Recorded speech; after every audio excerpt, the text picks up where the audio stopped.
Hello everyone and welcome back to another video. It has been a long time. I moved out to a new place, as I probably mentioned in the other videos because those first ones were filmed after moving here. But since then I've started a new job, met my girlfriend of almost a year now, and been doing a lot of other things that have made it difficult to prioritize this YouTube channel. But for some reason lately I've really been wanting to make a video on the election, and this is kind of my deadline to do it. And Monday, lunch break, it seems like a perfect time since, in this beautiful hybrid environment, I get to work from home on Mondays anyways. I can just do this over my lunch break. I don't know why I haven't done this sooner. So be on the lookout for more Monday videos. I promise more videos all of my videos lately, but I think there's a chance that I could start posting more if I just use these Monday lunch breaks correctly. But without further ado, I've already wasted about a minute of your time with just rambling about myself. You don't care about me. You care about the presidential election. So let's start talking about the election.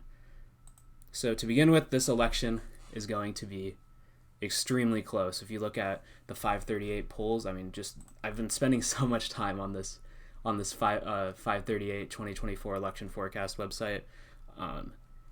Right now, let me actually just share the screen. It says Trump wins 52 times out of 100. Harris wins 48 times out of 100. Very, very close election with lots of very, very tight margins. And I think, ultimately it comes down to the swing states, as with every single year. 272 to 266, crazy. But yeah, it comes down to these states: Nevada, Arizona, Georgia, North Carolina, Pennsylvania, Michigan, and Wisconsin. And whoever can win those ones ultimately wins the election. Nobody cares about my vote in California or my former states of South Dakota and Nebraska. Nobody cares. What matters is the Southwest, Southeast, and the all-important Rust Belt, which tends to vote as a block. So typically whoever wins those three wins the election, but who knows if they will actually vote as a block again this year. But without further ado, let's actually jump into my prediction. So my prediction, starting here, all these states, kind of a given. Although there was that one Iowa poll that had Harris leading in Iowa. That's strange. I don't think it makes that much of an impact. Iowa was a swing state in 2016, I believe, although it ended up leaning very heavily Republican ultimately. But I think, did Obama win Iowa at one point? Let me actually look that up.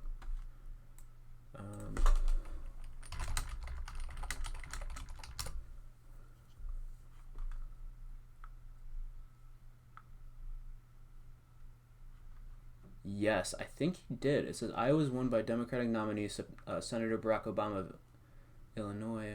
Yeah. I should look at these 2008.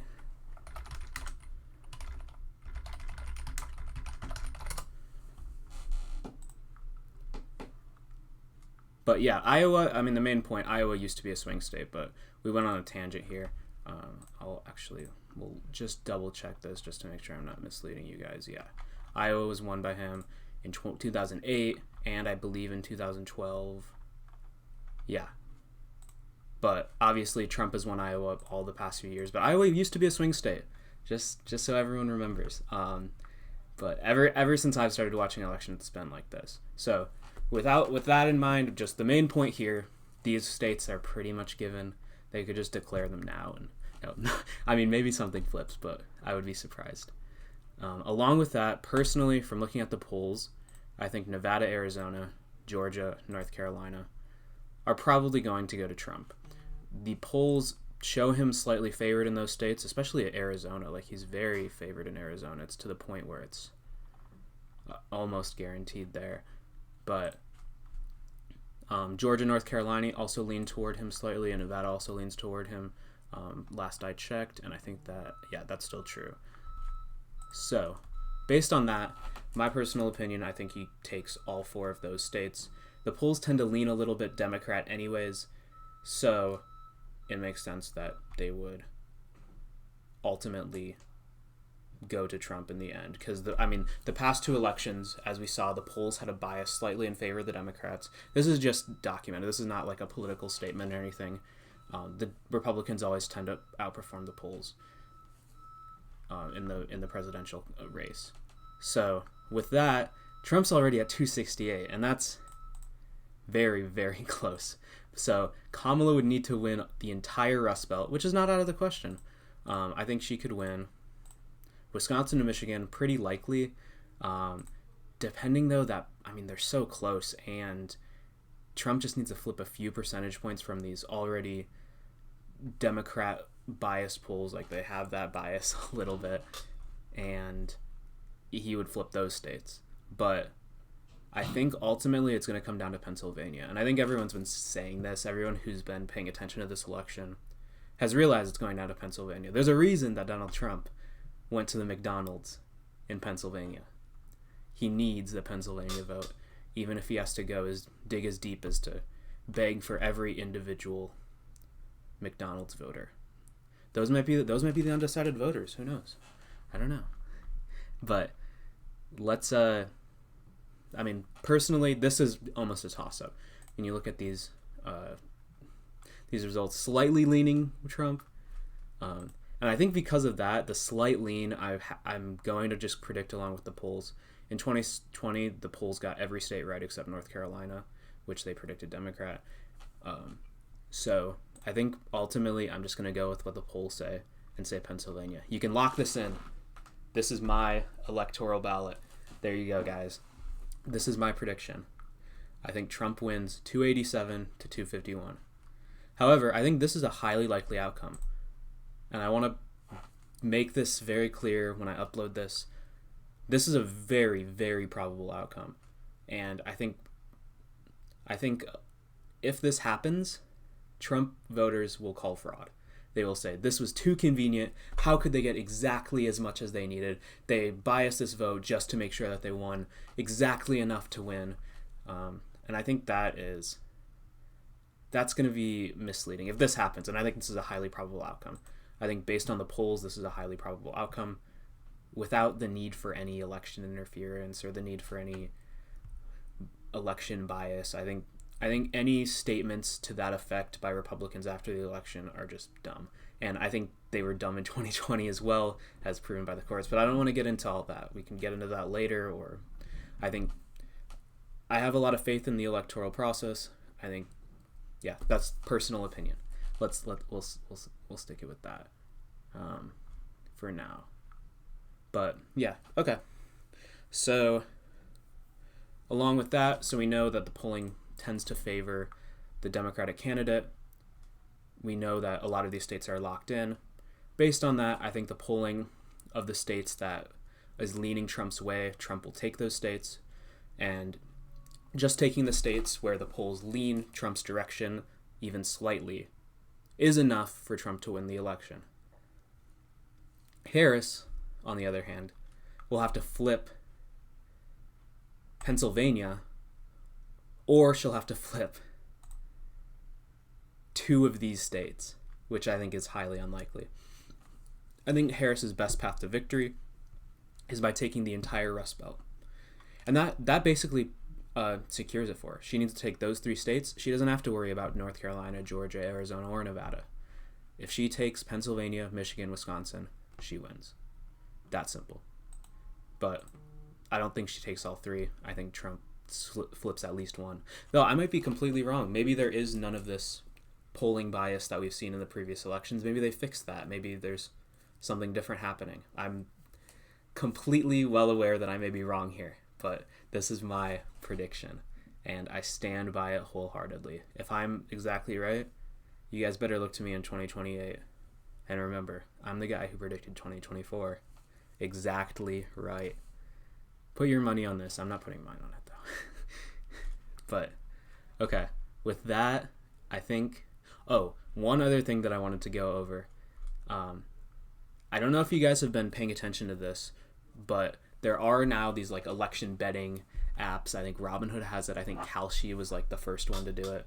And I realized that based on the time when I was in college, like, I feel like when I was there, there was tons of people all around. I could have easily found someone who is pro Trump or pro Kamala and just done a 50-50 bet. Like, hey, I'll put $100 down on Trump. You'll pay $100 back. And thinking about that, if you can find somebody to do a 50-50 bet with, you can build yourself an arbitrage situation. In finance, arbitrage situations are basically when you can guarantee yourself a profit by taking two sides of a bet where payouts are different enough to give you guaranteed profit. So I came up with this little calculator based on this. So if you want to just bet, say you find a friend, you want to bet $100, make sure you're on the side of Trump. If you have a friend who's very convinced that Kamala is going to win, you can put $100 on Trump with that friend. Then, after that, on Kalshi, this is the app that I was looking at. I don't know if these odds are the same. They change every once in a while. Right now, it's 54% Trump, 46% Harris. Harris, if you put $100 down, you get 217. So I'm going to put in 2.17 here, since that's a factor. So if you made that bet with your friend of $100, you'd get $200 if Trump wins, of course. And then you'd also get, based on this payout, if you put $92.16.59, or just rounded to 17, you'd get $200 if Kamala wins. So you have a guaranteed payout of $200, but you only put down $192.17. Guaranteed profit every time. Guaranteed, no matter what the outcome is. The only possibility where it doesn't happen is if, like, I don't even know who the Libertarian candidate is this year, but that's, yeah, guaranteed profit. If you can find someone who's dumb enough to make that bet and not just make their Kamala bet on the app itself. But yeah, okay. That's that for the election arbitrage, and locking in this is my prediction. Now, also, one more point. This is something I also wrote down. I've been trying to make outlines of this because I'm a little rusty when it comes to the communication. I don't know if you guys can tell, but I think I'm talking pretty clearly right now. I think I sound really smart. I think I'm an intellectual. I'm an intellectual of this era, up with the likes of Jordan Peterson, Sam Harris, Rucka Ali, and Dave Rubin. I'm a genius. Okay, with that aside, I think the internet, just the vibes of the internet, feel more like 2016 than 2020. I don't know. That's a very subjective opinion. That's just how it feels to me. It feels like more of a Trump favoring internet right now, because if you remember in 2020, BreadTube was on the rise. Twitter was all dominated by trans activists and like very far left people. Now, our great savior, no, I'm joking. Elon came in, took over X and is just, well, now called X. Took over Twitter and now called X, and now he's very, I don't know, it feels different. I don't look at Twitter that much, but when I do, I feel like I'm always seeing some interesting based content from people who used to comment under my old videos. I'll let you take a guess to who those are. If you know anything about my channel history, you'll know who I am, and you'll know who they are. You'll know it when you see it. I'll just say that. Okay. But with all that aside, that's my election prediction. Those are some reasons why. Take the internet feeling like 2016 versus 2020 with a grain of salt. Who knows? The internet probably can't predict the election. I'll be completely honest. But, okay. Along with that, let us jump in to why I voted for Harris. And I'm sure some of you are here because you're interested in that personally. On the election ballot, I picked Harris. And with that aside, I wasn't too happy about either of the candidates. I'm not a huge fan of Harris. I think for the same reason a lot of people who understand anything about the economy and how democratic overspending and overregulation tends to burden the economy. You understand why. It's just standard democratic policy. And there's things that are nice, like there's good aspects to spending, there's good aspects to regulation, all of that. But in general, I'm not fully in favor of the very aggressive policies that Democrats take towards ramping up spending, increasing the minimum wage by a lot, we're already in so much debt that by increasing spending in other ways, because we're already in so much debt that I don't feel as though it makes sense for us to continue to add on to that with increased spending. And to be fair, Trump lowering taxes without lowering spending also contributed a lot to that debt. I think at some point we're coming to a point where our debt will just continue to go up because of interest payments, and that'll be most of our deficit. And I think that's a dangerous situation because it creates a debt situation that is almost inescapable. Like, what happens when our interest payments go up above our annual revenue? I don't know what happens. Well, I mean, we would continue trying to pay that, but how would we ever reduce that debt if we can't even pay off the interest? That's crazy. But I don't actually know how those numbers look right now, but as our interest payment continues to grow, our debt is something to be concerned about. And I think that Democratic policy going to increase spending. Additionally, increasing all sorts of regulations that harm consumers just to combat climate change and stuff related to that. I'm not entirely opposed. This is going to be a deviation from my former objectivist opinions. I'm not entirely opposed to some sort of environmental regulation regarding things like pollution or mostly pollution. I guess regarding things like preserving national parks. I'm not entirely opposed to that, but I think that sometimes the Democrats overdo it in a way that is anti-human, anti-growth, anti-prosperity, and that ultimately harms the lowest common denominator or the poorest individuals in our country. When gas prices go up too much, like here in California, gas prices are insane, over $4 a gallon. It shouldn't be like this, but a lot of it is because of environmental regulations. And trying to prevent fracking and different things like that. So I think ultimately the main point here is I'm not fully sold on Democratic policy, but I still think that, so it is a lesser of two evils. So I still think that Harris has her flaws, but I still decided to vote for her over Trump. And let us jump into why I think that. So the first point to talk about here, and this is the main point why I don't think I could ever vote for Trump. This is like a night and day issue. It's not, I disagree with the extent to which the Democrats are spending, disagree to the extent to which the Democrats are regulating. This is like a night and day difference. I think the force behind the Trump movement is a strong populism or anti-institutionalism.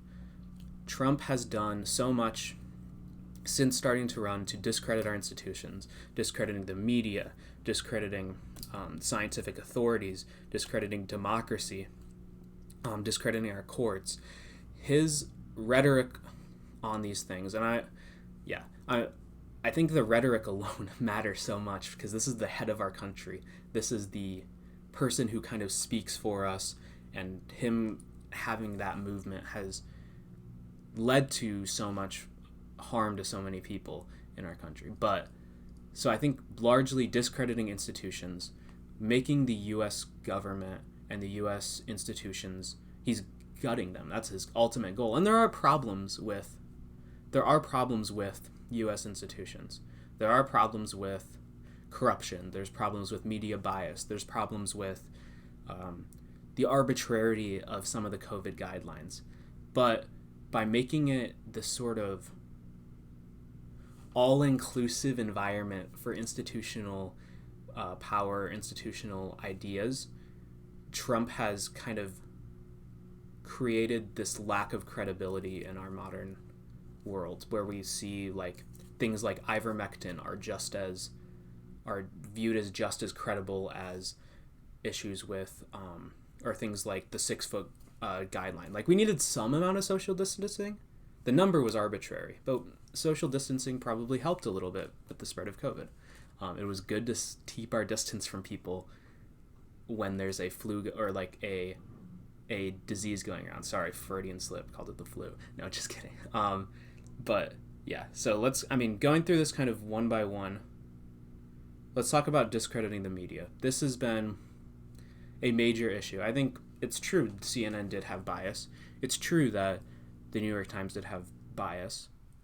But the issue is when Trump starts to discredit that, we enter this place where we're not even trusting the truth of the news claims, the truth of the New York Times. When the New York Times reports something, it's likely true.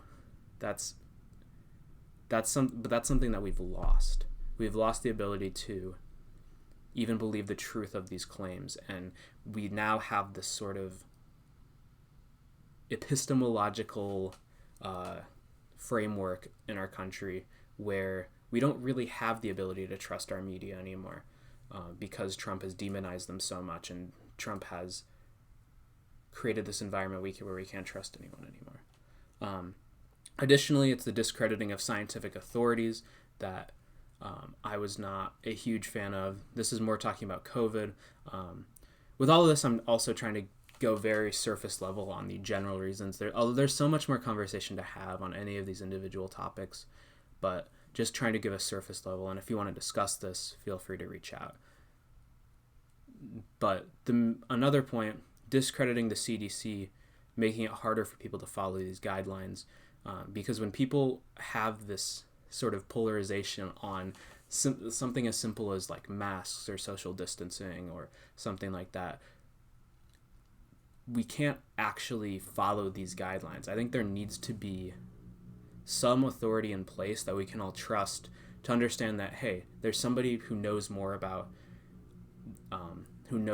disease transfer than us. Let's follow this plan. If we can all follow it, some plan is better than no plan, or everybody following 100 different plans. If we follow some principle, that principle, if it fails, it won't fail as disastrously as us just nihilistically following whatever principles we want to. It's this sort of, it is almost a sort of nihilism when it comes to the framework through which we view the world.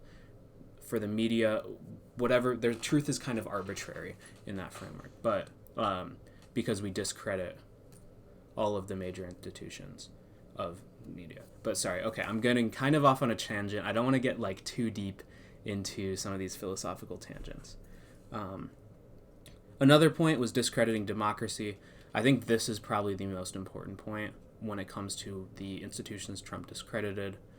After the 2020 election, rather than peacefully transferring power, he encouraged his supporters to storm the Capitol. And there's disagreement on whether he actually did that or whether he encouraged that. But I mean, if you watch the clips, you watch what was happening at the time, it appears that he did tell them to storm the Capitol, and he didn't tell them to stop as soon as he could have. So that's one thing. I think after watching that, I don't think I could bring myself to vote for him as president and to lead our country.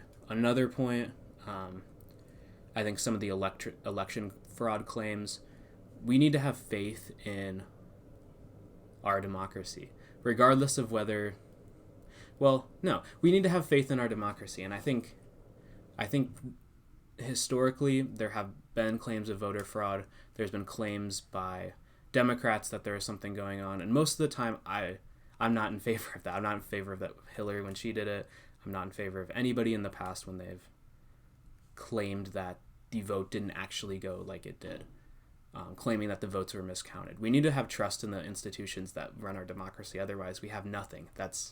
It devolves into anarchy. It's this sort of nihilism of even governing systems here, where even a slightly flawed democracy, maybe there's a little fraud that got through, is better than nothing, better than total anarchy. Democracy is a broken system. It's a flawed system. Having trust in people who are not experts on politics to govern a country, to select our leaders. There's flaws with that system, I would agree, but that's better than anarchy. It's better than not having a strong institution of governance that we can kind of place our faith in and trust to keep the country moving forward and trust to guide our elections. So that's one main point. And additionally, I don't think any fraud was ever demonstrated. Trump was kind of cashing in on this lack of faith in institutions that he propagated throughout our populace, and using that to try to seize power for himself. And I don't trust someone with that sort of dictatorial, power-grabbing instincts within him or sort of desires within him. I don't trust someone like that to lead the country and to take the role that George Washington originally filled, a man who did not want to be king, people wanted him to be king, people begged him to be king, but he decided that he was just going to be president, step out of power after 4 years. I don't think Trump will actually become a dictator by any means, but I think there's that impulse there, and I think there's this sort of polarization that he pushes throughout the entire populace that I'm not a very big fan of. Okay, so ultimately, yeah, I can't support Trump because of his anti-institutionalism. Institutions are flawed, but we should not get to the point where we're actively ignoring expertise, where we're actively ignoring institutions. Okay. Next, I want to talk about Trump's protectionism. Another point that I'm not a fan of Trump on is his pro-protection, anti-globalization sort of general economic framework. In my opinion, a globalized economy is good because it's opened up competition, access to foreign markets, and access to skilled labor from around the globe, which benefits the U.S. economy, benefits consumers. I think there are points that Trump makes that in certain instances this globalization doesn't necessarily benefit consumers. There's aspects of this globalization that don't, and I think people have certain feelings like their needs are being prioritized less than the needs of these multinational firms. However, I think on net, globalization has improved competition, improved our access to different goods and services from around the globe, and improved our wallets as well. Like, it's had a positive impact on our wallets when we have global competition and the ability to purchase resources, or businesses have the ability to purchase resources from around the globe. It has a negative or has an impact on prices where the prices go down. I wanted to say negative impact on prices, but I realized that that's not necessarily, doesn't have the best implications. But so with that in mind, in general, protectionism does not have a positive impact on the U.S. economy. I think there's this idea that if we move everything here, things might get cheaper, or somehow things get better for the U.S. consumer. No, that's not the case. We start closing ourselves off to foreign innovations and foreign better ways of doing things than here, and that has a negative impact even on U.S. business, because we're not able to buy inputs from these other countries at cheaper prices. We're not able to buy steel as cheaply from these other countries.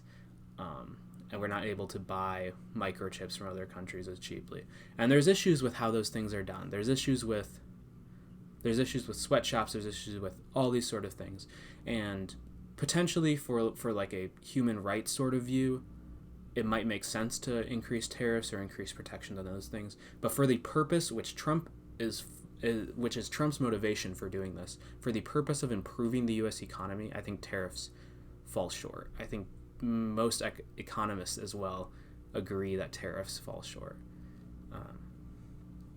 Yeah. And another point that he harps on a lot is immigration. And I've talked about immigration a lot on this channel. And I don't entirely disagree with all the things that I've said in the past on immigration. I think one point to think about here, the one point that Trump often brings up is this idea that immigrants take Americans' jobs, or that they would lower wages for Americans, different issues like that. And I think from a strict basic economics viewpoint, I understand where they're coming from. I think it's a flawed interpretation of basic economics. I guess I can kind of draw this out, actually. Let's Okay, I gotta try out this this notepad for the first time. Let's see how this works. Okay. So I guess for those of you who know economics, I'm gonna draw basic supply and demand curves. So this is quantity, and then up here will be price. So here we have our supply curve, and here we have our demand curve. Now based on this, you have, this is the price of labor, so this is a wage right here, and then this is the quantity of labor, so this is the number of jobs. So the one thing to think about here is this is labor demand. This is how much employers demand labor, and this up here is labor supply. So the basic idea behind Trump's fans, their perspective on immigration is they see this increase in labor supply, and then from there, let's see if I can draw a good line.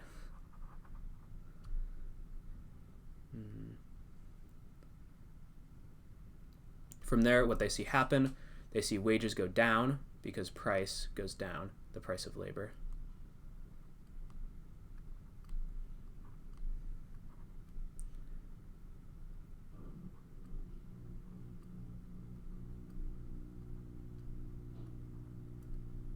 And then, on the other hand,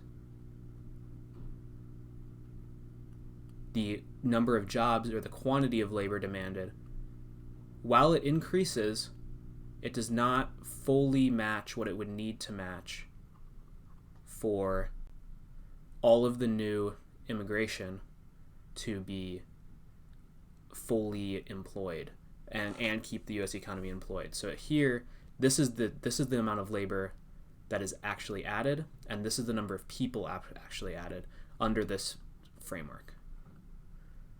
So you have this addition of people to the economy that is not met by the actual number of jobs created, which would be right here.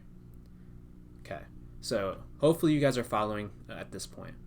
So this is the logic of the people who argue that immigration lowers wages and takes away jobs from U.S. citizens. The issue here, what people miss from this perspective, the amount of demand for labor goes up as more immigrants are added to the country. The reason for this is because there's more people demanding goods and services. So companies will need to provide more goods and services, and to do that, they'll need more laborers. So, as a result, we'll see a shift in demand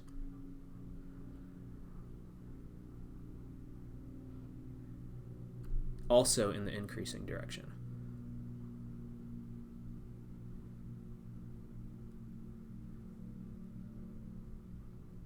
So, as a result, as this demand increases, we start nearing. See, now right here I drew this in a way where the supply shift exactly matches the demand shift. That's not always the case. For that, you need to perform like economic studies and perform different types of analysis on what actually happens when you increase immigration. And what tends to happen, interestingly enough, is that wages do not end up decreasing, and Americans do not end up losing jobs. At least that's from the studies that I've seen. Feel free to show me anything else. I haven't looked at this super in depth in a while. I'm more so trying to show the general sort of concept here from a basic economic standpoint, because a lot of people have a misunderstanding of the basic economics behind immigration. So what happens here, for labor, the prices ultimately end up meeting kind of back up with where they were before, and the quantity of jobs demanded ends up getting all the way back to the number of immigrants added.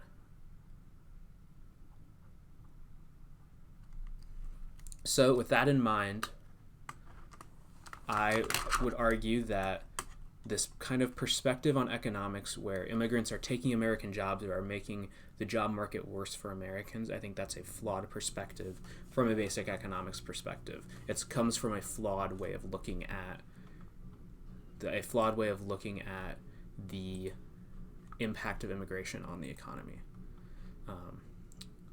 So yeah, because of that, I am not in favor of Trump's general economic framework or approach to the economy that generally takes the form of protectionism.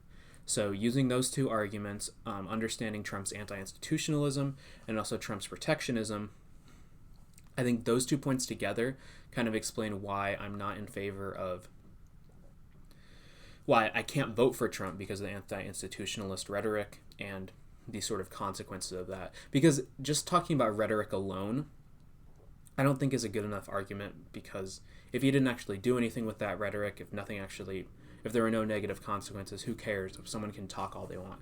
But I think for the president, for the head of state, rhetoric does matter, because rhetoric influences how you interact with foreign policy, what sort of things you recommend to your citizens. And when Trump has as large of a fan base behind him as he does, this rhetoric impacts the way that these people think, the way that they act, whether they follow COVID guidelines, whether they believe the results of elections. And I think through discrediting these institutions, Trump has weakened the American system as such, like the general system of institutions that makes America the strong, trustworthy country that it is. In that sense, Trump has not made America great. He has kind of gutted America from the inside. So because of that, I don't think I can vote for him. And then additionally, I think because of Trump's protectionism, I think he will have a generally negative impact on the economy, which I do care a lot about. And I think Kamala is not going to be positive for the economy either. But I have a fundamental disagreements with Trump's very framework for approaching the economy. Whereas Kamala, I have a lot of issues with the extent or some of the rhetoric used behind some of her policies. But I think the general principles, like, she's still trying to have a fairly similar economy to what we have ultimately built, just with exorbitant spending and exorbitant regulation, which I'm not a fan of. But I think that's better than this like very protectionist economy that takes away from all the benefits of globalization that we see and kind of stifles America's economy from like a very like central growth perspective that I think is important. Okay, so with those two out of the way, I want to say one good word about Kamala, at least before I close it out, because a lot of this video has been focused on Trump and the problems with him. And fundamentally, my vote is an anti-Trump vote. I'll be laying my cards fully on the table. I am voting Kamala because I'm anti-Trump. I think in other elections, I'd probably voted a Republican over Kamala. She's not my favorite candidate in the world, but because I have such a problem with Trump's anti-institutionalism and his protectionism, I don't think I can't bring myself to vote for him. He doesn't have the sort of values that would make me want to vote for a Republican, so I can't vote for him. Now, with Kamala, one thing that I am in favor of is her pro-abortion stance. I think given this election cycle, given that Roe v. Wade was overturned, given certain issues surrounding that and all that's been talked about, this is kind of viewed as the central issue of this election for a lot of people. And I think rightfully so, especially given sort of the gravity of what would happen if Trump was elected president.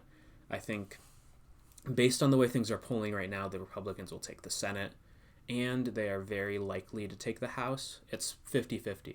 But if Trump gets elected, I think it's very likely that the Republicans will also take the House.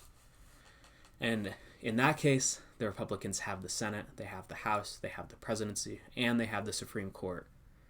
In which case, it would not be difficult at all for them to impose a national abortion ban. Now, regardless of what people say, I think for political reasons, people will not be super upfront with them wanting a national abortion ban because people will freak out, and rightfully so. I think that's a valid concern to have, is this idea of a national abortion ban. But either way, a Trump presidency would be highly anti-abortion. And for reasons I don't want to get in the whole abortion debate here, this is more supposed to be a general overview of why I'm voting the way I am. I think Personally, for me, I do not believe that a fetus is a person or reaches personhood until a conscious faculty has been developed, or the faculty to have consciousness has been developed. From using religious language, there's no soul in the body yet without consciousness.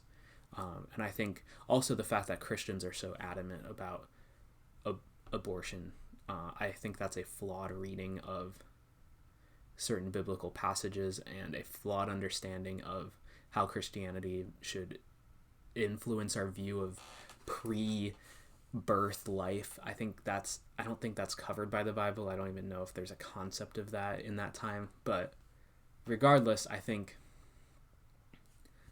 that personhood begins once the potential for consciousness has been developed, and because of that, I think that it is a severe overstepping of the government's boundaries to force women to have to carry this fetus, this non-person life. I think it's a life, but it's not a person yet. There's no soul there. There's no consciousness there yet. There's no human soul there. I'll use the soul words because I think that's what might I think that's what might appeal to some of the more like religious audience. I think there's no soul yet. And because of that, I would argue that it makes no sense to infringe a woman's right to terminate that pregnancy, because there's no competing rights in that instance. And because of that, I think that we should, as people who care about people's rights and care about women's rights, support the right of women to terminate that pregnancy. And as a result, I think that the overturning of Roe v. Wade was an injustice, and I want to support Kamala in her efforts to help protect abortion nationwide. So that's my opinion on that. That's the one point where I am pro Kamala, and I think that's a central point to this election. So I do think that it should be something that we care about a lot. Okay, so this has been a long video. Starting to get a little bit tired of yapping in front of a camera for 42 minutes now. But yeah, thank you guys for watching, everyone who's made it this far. Thanks for listening to my ramblings. I'm sure I'm a little bit out of practice and there's a lot of improvement that I can do, but I think this is a good start. I think it's a good start to start improving my speaking abilities and presentation skills and everything that comes with that. I've been way too passive with the way that I talk about things and the way that I think about things lately, and it's nice to start to put things in words again. I kind of miss doing this channel, but okay, yeah. Thank you all for watching, and I hope to see you all in the next video. Peace.